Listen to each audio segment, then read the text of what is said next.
Hello everybody, I'm RENZO and welcome back to another mock review. Today, we're taking a look at, you know what, screw it. You guys don't want to see him, you guys don't want him. Let's be honest here. What you guys really want, the most anticipated mock review on my channel, you guys want to see Carly. So let's take a look at Carly. So for some weird reason, a bunch of people actually wanted me to take a look at Carly here. Now, Carly is the daughter of Karagus, the mock I reviewed a good while back. And if you guys kept up with RENZO, she recently actually got a little bit of a funny post-credit scene that everyone seems to really like. So that's good. It was completely unplanned, but yeah, basically the post-credit scene shows her getting married to, spoilers, Tablos, the guy with the big hands from episode 7. That was a weird scene, but people want me to review her, so I said, hey, you know what, I'm probably going to take her apart anyways, because I don't see her being a bigger character than she already is, or than she is. I mean, she had one line.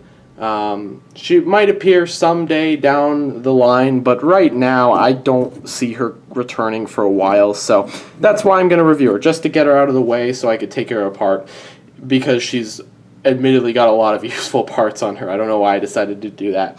That's because these guys take up a lot of pieces. So yeah, this is Carly. Now Carly is Karagus's daughter. In fact, one of his many daughters. He has like 13 daughters because he is a crab.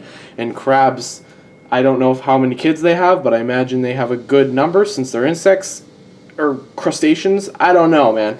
I just imagine him having like 20 daughters or something crazy like that. So this is just one of his many daughters. And what I did here is, I'll show off a comparison later. I basically just slimmed down Karagus's build. The legs, like the exact same. The thorax section, I don't know if you want to call that. The back section here is all pretty much built up exactly like how it is on Karagus, including the legs. But the actual torso itself is much smaller, slimming her down a lot, making her less beefy, because Karagus has a huge build. Like, he is a massive guy. Carly does not. She's a lot more skinny. Also, she doesn't have claws. I don't know if this was because of laziness or what, but I just didn't give her claws. She has these little nubs instead. Her head, I tried to make her look more feminine, but I couldn't really get that look, so I slapped a veil on there. So this is her veil. It's really funny. She's still in her wedding outfit, obviously. I wish I gave her like a white like dress or something, but I just didn't have time. Her back is actually filled out a lot better than Karagus's actually is. It's really messy in there, but I think it works, I guess. The shoulder pads actually are loose because they're only attached by one joint. Now this actually helps with articulation, because if you want it to look like her arm is like consistent, I guess. There you go. Her neck looks really weird. I do not like how long her neck is, but I mean, we don't have these joints in trans neon green, so this was the closest thing I had to work with. I don't know. She's a mixed bag. She's not particularly a really good mock. She's just a ugly mock, but she gets the job done. Her legs do not want to stand up to. I don't know if you guys have noticed, but her little legs just always fall down for some reason. I just had a lot of fun with this mock. I was up one night and I was like, you know what, I'm going to build his daughter. And originally there wasn't a post-credit scene for episode 9 planned. It was originally just going to end on the joke of RENZO coming out of the bar being like, yeah, they're not here. But then I said, you know what, I built Carly the night before, and I said, I'm just going to go ahead and put that in there because I think that could be funny. And it seems like a lot of people did like that, so that's cute. It was a fun scene that I had fun working on, especially the weird old priest's voice. I had a lot of fun with that, but she's just got a lot of random weird details going on there. A lot of articulation from her, as you would expect from the species. She has a ton of posability. Her arms are very restrictive because, I mean, I didn't do much with them, but besides that, the legs pose like several different ways. Like, you can get some crazy poses if you really wanted to, but she's a freaking bride, so I don't imagine her being like moving all these crazy poses. She's probably just gonna be like a housewife who stays home all the time. But yeah, she was a fun mock to build. I just kind of mirrored the build of Karagus, but I added my own special little features here and there.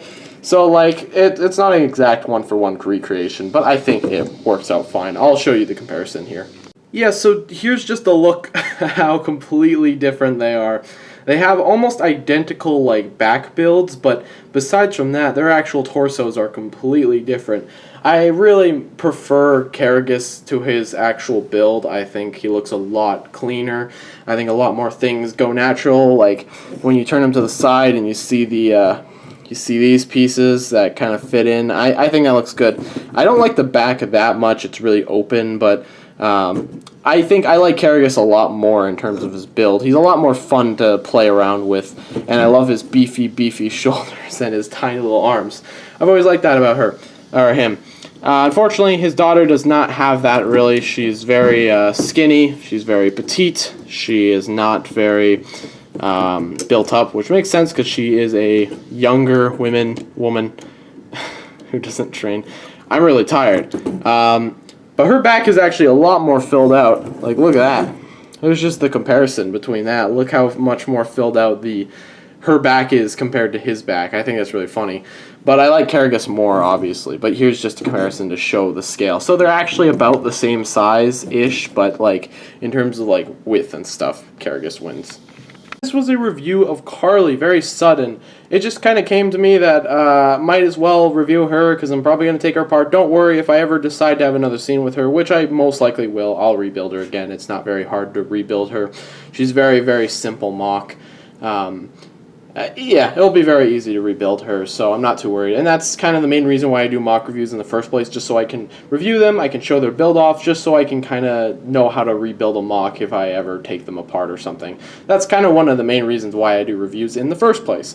But I actually kind of like Carly. She's not the best. I think she's really, really lacking in some areas. She moves around way too much, and she's not a good figure to play around with and use in RENZO. She's just kind of she's good for a prop. She's just good, like, as a character in a scene who never moves at all. That's the idea. She didn't move in her scene at all. She just stood there like a statue. Karagos is a lot more fun. He's a lot more beefy. He's a lot more fun to play with. Carly is not, but I'm sorry if you guys wanted the beige GCU Commander review. However, I think that's going to most likely be pushed back until Tuesday now, so this is the current review. I feel bad about that, but hey, you know what? People wanted the review, so I gave you guys the Carly review. And yes, her name is just a human name. It's Carly. Meanwhile, her dad is something crazy like Karagos. But, yeah, so that's about it for Carly. I'll see you guys next time, and hopefully we'll be taking a real look at the beige GCU Commander. Unless I change my mind again. No, I'm kidding, I won't. Anyways, thanks for watching, guys. See you later. Goodbye.